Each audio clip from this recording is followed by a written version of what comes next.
নমস্কার বন্ধুরা, আমি সৈকত আর আজকে বাইক নিয়ে বেরিয়ে পড়েছি একদম শান্ত একটা জায়গার খোঁজে। শ্রী রামকৃষ্ণ প্রেম বিহার, যা আমতা খড়িয়প আশ্রম নামেও পরিচিত। তো চলুন শুরু করি আজকের জার্নি।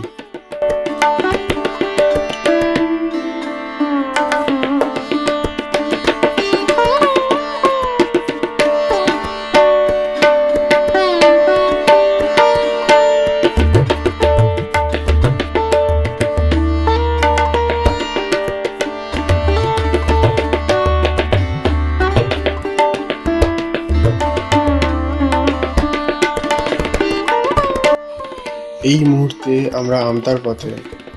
এই রবিবারের ছুটিটা যদি একটু স্পেশাল করতে চান তাহলে আপনারাও বেরিয়ে পড়ুন এরকম একটা সুন্দর আর শান্ত জায়গার খোঁজে।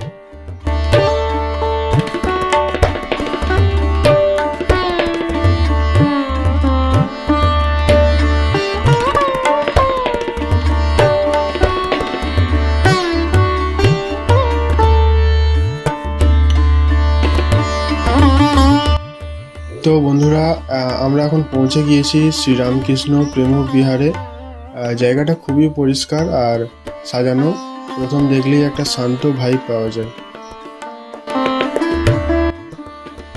এই জায়গাটা শুধু ঘোরার জন্য নয়, স্পিরিচুয়াল ফিল পাওয়ার জন্য দারুণ। অনেকে এখানে প্রার্থনা করতে বা ধ্যান করতেও আসেন।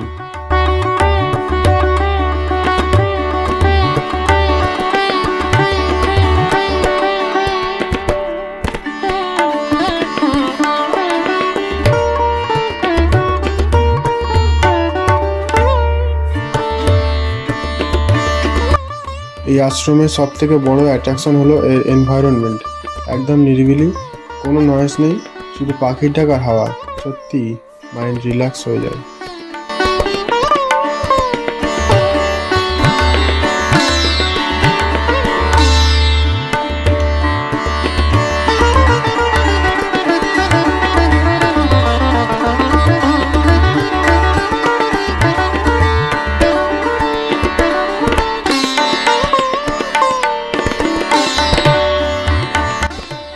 বন্ধুরা, এই আশ্রমের সব থেকে সুন্দর দিকগুলির মধ্যে একটা হলো এখানকার গাছপালা আর ফুলের বাগান।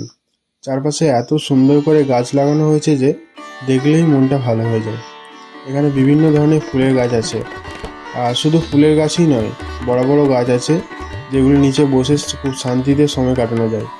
পাখির ডাক, হালকা হাওয়া, সব মিলিয়ে জায়গাটা একদম ন্যাচারাল আর পিসফুলি। এখানে হাঁটতে হাঁটতে মনে হবে যেন নেচারের খুব কাছাকাছি চলে এসেছি। যারা নেচার লাভার তাদের জন্য এটা একদম পারফেক্ট জায়গা।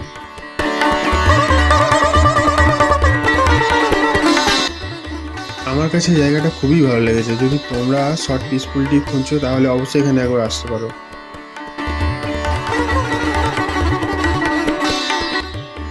তো বন্ধুরা, আজকের ব্লগটা এখানেই শেষ করছি। ভিডিওটা ভালো লাগলে লাইক, শেয়ার আর সাবস্ক্রাইব করতে ভুলবে না। আবার দেখা হবে নতুন একটা জায়গা নিয়ে।